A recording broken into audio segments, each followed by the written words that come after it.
కార్యదర్శి వర్గ సభ్యులు జేవి చలపతిరావుకు సూర్యాపేట జిల్లా కమిటీ తరఫున అభినందనలు తెలియజేస్తూ ఖమ్మం, వరంగల్, నల్గొండ ఉమ్మడి జిల్లాల గ్రాడ్యుయేట్ అభ్యర్థి ప్రొఫెసర్ పోదన్నాం సార్ ఇప్పుడే వచ్చారు.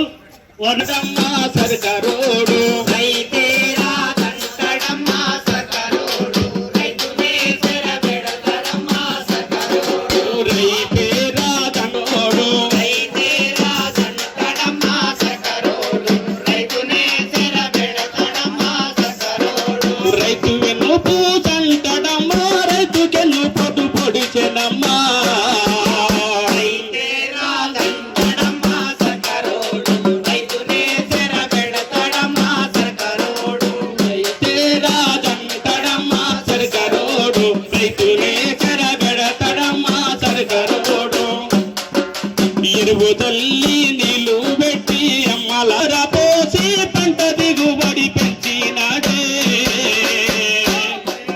రైతే రాదంటడమ్మా సర్కారోడు రైతులే తెరబెడతడమ్మా సర్కారోడు. 8 గంటలకు సభ స్టార్ట్ చేస్తాం. ఆ టైం ప్రకారం మాత్రమే సభ జరపాలని కండిషన్ల మీద ఇలా పర్మిషన్ ఇవ్వడం ఎందుకు సార్ అంటే, మీ ఎమ్మెల్యే పార్టీ వాళ్ళకి పర్మిషన్ ఇవ్వడం అంటే మీరు కోదండరావు సార్ తీసుకొస్తున్నారు కానీ ఇప్పుడు ఎన్నికల నోటిఫికేషన్ పడితే కోదండరావు సార్ పోటీ చేస్తున్నాడు, మీరెందుకు తీసుకొస్తున్నారు ఇప్పుడు అని మాట్లాడారు. అంటే ఇవాళ నిర్బంధం ఇవాళ ఏ విధంగా ఉన్నదో అర్థం చేసుకోవచ్చు.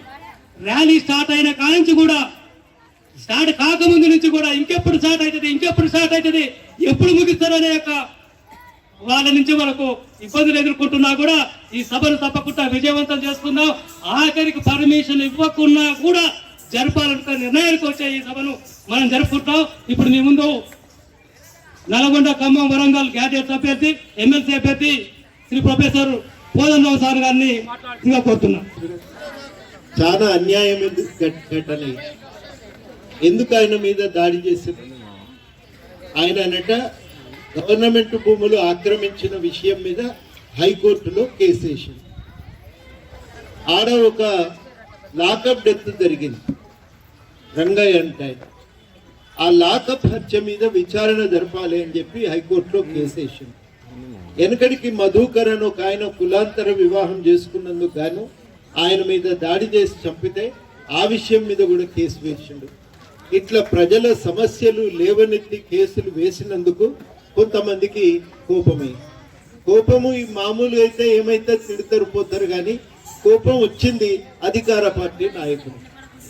వాళ్ళ కోపం వచ్చిందని చెప్పి అందరూ కుమ్మక్కై ఆయన కార్ల మంత్రిని పోయి వస్తున్నాడు. ఆయన మీద తప్పుడు కేసులు పెడితే ఆయన మంత్రికి పోయి కోర్టులో మరి హాజరు కావాలి కదా, పోయి వస్తా అంటే మంత్రిని దాటి ఓ 16 కిలోమీటర్లు ప్రయాణం చేసిన తర్వాత కారు మీద దాడి చేసి ఆయనను భార్యను పాపం కార్లనే కొడితే ఆమె కార్లనే చనిపోయింది. ఈయనను కారులో నుంచి గుంజి బయటేసి కొట్టి నరికి ఆ రోడ్డు మీద వేసిపోయింది. ఆయన చెప్పిండు ఫలానా ఆయన నన్ను కొట్టిండు, ఫలానా ఆయన దాడి చేసిండు.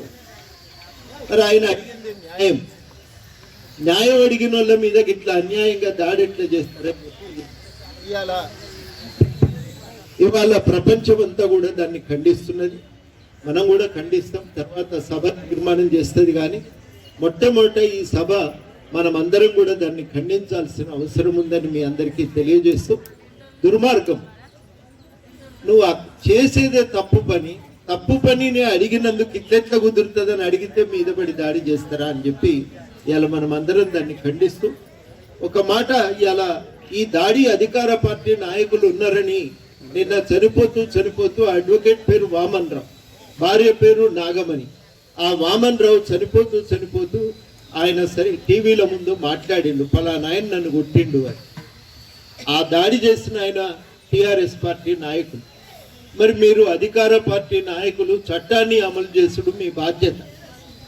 ఎవరన్నా చట్టాన్ని ఉల్లంఘిస్తే చట్ట ప్రకారం మీకు చర్యలు తీసుకోవాలి, కానీ అడ్డగోలుగా మీ చేతుల్లోకి అధికారాన్ని తీసుకొని అడ్డగోలుగా మీరు దాడి చేస్తే అది కరెక్ట్ ఎట్లయితే? మళ్ళా నిన్న కేసీఆర్ పుట్టినరోజు, మరి ఆయన పుట్టినరోజు సందర్భంగా హెచ్చరించదలుచుకున్నారా ఏంది? రేపటి నుంచి మేము గిట్లీ దాడికి దిగుతామని. కానీ గుర్తుపెట్టుకోవాలి ఏంటంటే, ఇట్లా దాడి చేసి మేము అధికారంలో నిలబెడతామనుకుంటే ఈ తెలంగాణ ఉట్టి తెలంగాణ ఏం కాదు. వెనుకటి కేసీఆర్ మాటల్లో చెప్పాలంటే ఇది ఎడ్డి తెలంగాణ కూడా కాదు. ఈ తెలంగాణ కొట్లాడి ఆంధ్ర పాలకుల మీద కొట్లాడి తెలంగాణ సాధించి తెచ్చిన తెలంగాణ ఇది. ఈ ప్రజలకు న్యాయం కోసం నిలబడటము తెలుసు, పోరాటం చేయటము తెలుసు అని ఈ సందర్భంగా స్పష్టంగా నేను ప్రకటించదలిచిన అన్యాయమైన ఘటన ఇది. మీరంతా ఈ రకంగా భూములు ఆక్రమించుకున్నదే కాదు, భూ మాఫియాలు మనం చూస్తూనే ఉన్నాం. భూ మాఫియాగా ఏర్పడి భూములు ఆక్రమించుకున్నదే కాదు, ఇవాళ బరి తెగిన్నాం. మనమందరం కూడా లాయర్ల పక్షాన ఉండవలసిన అవసరం ఉంది. మరిగా రేపు ఎవరు న్యాయం మాట్లాడొద్దు, జడ్జి తీర్పియొద్దు, అడ్వకేట్ కేసు చేయొద్దు అంటే మనకు ప్రజలకు న్యాయం ఎవరు చేస్తారు? కోర్టు మీద మీకు నిజంగా గౌరవమే లేదు అనేది దీంతో కూడా స్పష్టంగా అర్థమైపోయింది. అధికార పార్టీ అండదండ లేకుండా ఏ నాయకుడు శాసించడనేది కూడా మనందరికీ తెలుసు. కాబట్టి అధికార పార్టీ వారు తమ పార్టీలో ఆయన మీద చర్య తీసుకోవాలి, దానికి వెనుకాలున్న పెద్ద నాయకులందరిపైన చర్య తీసుకోవాలి. ఆయన ఇంకో కేసు ఏమేసిందంటే, మంత్రిలో ఒక నాయకుడు ఎన్నికలప్పుడు వేసిన అఫిడవిట్లా మొదటి ఎన్నికల్లోనేమో లక్షల ఆస్తుందట, రెండో అఫిడవిట్ వేసే సమయానికి రెండోసారి ఎన్నికల్లో పోటీ చేసే సమయానికి ఆయనకు 900 కోట్ల ఆస్తి వచ్చిందంట. ఇన్ని కోట్ల ఆస్తి నీకేడికెళ్ళి వచ్చింది రాబోయ్ అని అడిగాను. ఇంకో కేసు వేసింది. అడిగింది న్యాయం. పాపం ఆయన ఇవ్వలో మనకేమెరక, కానీ న్యాయం కోసం తాను చేయగలిగే పోరాటం తాను చేసినందుకు మనం అందరం కూడా ఆయనకు నివాళులు అర్పించి, ఇవాళ మిత్రులారా అక్కడనే జరుగుతుందా? మన మట్టంపల్లె చేసింది అది మీ భూమి కానే కాదు.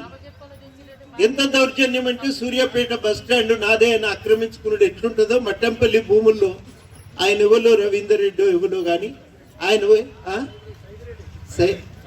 ఎమ్మెల్యే కూడా ఉన్నారట, వాళ్ళంతా పోయి ఆక్రమించుకున్నాడు కూడా గట్టిపట్టింది. ఆ రకంగా పోయి ఆక్రమించుకునే అధికారం నీకెక్కడిది? అది అయితే నీ భూమి, లేదంటే పేద ప్రజల భూమి. గవర్నమెంట్ భూమి పేదల కన్నా దక్కాలే, రైతుల కన్నా దక్కాలే, కానీ ఇంకొకరికి దక్కదు. నేను వెనకటికి శంకరన్ గారు బతుకున్నప్పుడు ఐఏఎస్ ఆఫీసర్ రిటైర్ అయినాక నేను అడిగిన సారికి గవర్నమెంట్ కంపెనీలకు 100 ఎకరాలు గుంజిస్తున్నది ఎట్లా సార్ ఇది అంటే, ఇయ్యొద్దు కదా, ఏ రూల్ ప్రకారం ఇస్తున్నారని నన్ను అడిగేది. ఏ రూల్ ప్రకారం కూడానైనా పేద ప్రజల భూమిని ఇంకొకరు ముట్టడానికి వీల్లేదు, వాళ్ళకి అసైన్మెంట్ ఇచ్చిన భూమి ఇంకొకరు కొనడానికి వీల్లేదు. మీ అందరికీ ఎరికేగా, వాళ్ళకు చెందలేదు గవర్నమెంట్ భూమి అయితే గవర్నమెంట్ కేటాయించేదాకా ఇంకొకరికి దక్కదు. అది కనుక అడ్డగోలుగా నిన్న మట్టంపల్లిలో భూములు గుంజుకొని రైతులు అడిగిండ్రు, నేను పొలం చేసుకున్న భూమిని నువ్వు ఎట్లా గుంజుకుంటావంటే, మీదబడి దాడి చేసిండ్రా, మీదబడి దాడి చేసి వాళ్ళ భూములు బేదక్కలు చేసి పంటను చెడగొట్టి మోటార్లు పగలగొట్టి ఆ భూమిని ఆక్రమించుకున్న సందర్భం మనం చూస్తున్నాం. మట్టంపల్లి లాంటి ఘటనలో చాలా మంది ఐక్యంగా ఉన్నారు కాబట్టి ఇప్పటి వరకు ఇంకా వాళ్ళు కొంత ఎదుర్కోగలుగుతున్నారు. కానీ ఏమని ఎదుర్కొంటారు? గవర్నమెంట్ సహకారంతో భూములకెళ్ళి రోడ్డు వేసి అడ్డగోలుగా ఆడ షెడ్లు కట్టి అల్లా గుండాలను కూర్చోబెడుతుంటే, బీహార్కి వెళ్ళో ఎక్కడికి వెళ్ళో తెచ్చి ఆ గుండాలు ఆ భూములను దున్నుకోవటానికి వస్తున్న పేద రైతుల మీద దాడులు చేస్తూ ఉంటే మనం ఏమి రాజ్యంలో ఉన్నామనేది అనిపిస్తున్నది. ఆనాడు నిజాం కాలంలో భూస్వాముల దౌర్జన్యాలని చెప్తే విన్నాం, కానీ ఇది జరిగిందో అక్కడ ఓ అడుగు ముందుకేసి పాశవికంగా అక్కడ ఒక లాయర్ను హత్య చేశారు. అది వాళ్ళ తెలంగాణలో సాగుతున్నటువంటి పాలన. ఈ పాలనలో మనకు స్పష్టంగా కనబడుతుంది ఏంటంటే, నోరున్నోడు బలం ఉన్నోడు పెత్తనం చెలాయిస్తాడు. మార్కెట్లో ఆయనదే పెత్తనం ఉంటుంది. ఆఫీసులో ఆయనదే పెత్తనం ఉంటుంది. ఈ పెత్తనం ఉన్నంత వరకు నువ్వు నేను సమానమని ఎవరన్నా చెప్తే మనం ఎట్లా నమ్మాలి? హైదరాబాద్లో కొంతమంది పెద్ద మనుషులు ఉన్నారు, రోజు టీవీలో కూర్చొని అంటున్నారు కేంద్ర ప్రభుత్వం చేసిన చట్టం వల్ల మన అందరికీ స్వేచ్ఛ దొరుకుతుంది. స్వేచ్ఛ దొరుకుతుందట, అందరం ఫ్రీ అయిపోతామట. ఇంకా ఎవ్వరికి ఏం స్వేచ్ఛ దొరుకుతుంది? మట్టంపల్లి చట్టం ఉన్నది, ఏం స్వేచ్ఛ ఇచ్చిందండి? వెళ్ళదని చెప్పింది, అయినా కానీ భూములు ఆక్రమించుకుంటున్నారు. చట్ట ప్రకారంగా ప్రభుత్వ భూములు ఆక్రమించరాదు. ఎవరినైనా అధికారులు కొట్టడానికి వీల్లేదు. హైకోర్టులో కేసేస్తే నువ్వు అడ్డగోలుగా మీద పడి దాడి చేస్తానంటే ఇక అందరం సమానం అంటే ఎట్లయితే? సమానత్వం సాధించాలంటే మనం ఇట్లా మీటింగులు పెట్టుకొని విషయాలు తెలుసుకొని గట్టిగా నిలబడితే తప్ప అది సాధ్యం కాదు. దానికి మనం అందరం కూడా తయారు కావాల్సిన అవసరం ఉంది. ఢిల్లీలో తెచ్చిన చట్టం ఏం చెప్తుందంటే మార్కెట్లో మీరు అందరూ కూడి ఎక్కడ పడితే అక్కడ అమ్ముకోవచ్చు, ఎక్కడ పడితే అక్కడ ఎవరు పడితే వాళ్ళు కొనుక్కోవచ్చు, ఎక్కడ పడితే అక్కడ ఎంత పడితే అంత నిల్వ చేసుకోవచ్చు అని చెప్పి కొత్తగా చట్టాలు తెచ్చింది. ఒక చట్టం ఏం చేస్తున్నదంటే ఇప్పటి నుంచి మీరు పోయి గవర్నమెంట్ పెట్టిన మార్కెట్లనే అమ్మాలని ఏం లేదు. సూర్యాపేటలో మార్కెట్ ఉంది కదా, మన ఊళ్ళో కొనుగోలు కేంద్రాలు పెడతారు కదా, మీరు కొనుగోలు కేంద్రాల కాడనో ఇంకో కాడనో అమ్ముకోవాలనేది ఏం లేదు. మరి ఏడ అమ్ముకోవచ్చు? మీరు ఏడైనా అమ్ముకోవచ్చు. కాశ్మీర్ తీసుకపోండి, అమ్ముకోవచ్చు. చాలా మంది పెద్దలు ఏమంటుంటారంటే అబ్బాయి ఏం స్వేచ్ఛ దొరికే నాకు అని. మీ మూట మోసుకొని మీరు కాశ్మీర్ పోతారా? కాశ్మీర్ వదిలిపెట్టుండ్రి, దాటి అవతల ఎంతమంది పోతారండి? విజయవాడకో గుంటూరుకో. మిర్చి ఉన్నోళ్ళు, గోదావరికు ఒడ్డెంబడి ఉన్నోళ్ళు, కొంతమందికి దగ్గరైన వాళ్ళు కొంతమంది పోతారు తప్ప కానీ ఎవరితోనే అది అయ్యే పని కాదు. మామూలు చిన్న రైతులైతే మార్కెట్ కూడా పోరు, ఊళ్ళోనే అమ్ముకుంటారు. మూట ఉంటే ఊళ్ళోనే అమ్ముకుంటాం కదా, ఎందుకంటే ఇది తీసుకొని పోను, దీనికయ్యే రవాణా ఖర్చులు మళ్ళా తడిసి మోపెడు మనకు ఎందుకని చెప్పి అనుకుంటాం. స్వేచ్ఛ మనకు రాదు. కానీ ఎవరికి స్వేచ్ఛ దొరుకుతుంది అంటే కంపెనీకి స్వేచ్ఛ దొరుకుతుంది. వాళ్ళు ఢిల్లీ నుంచో ఎక్కడి నుంచో వచ్చి కొనుక్కోవచ్చు. ఎవరు కొనుక్కుంటారు? ఈ రకంగా దేశం అంతటా తిరిగి ఎవరు బలంగా ఉన్నారో వాళ్ళు కొనుక్కుంటారు.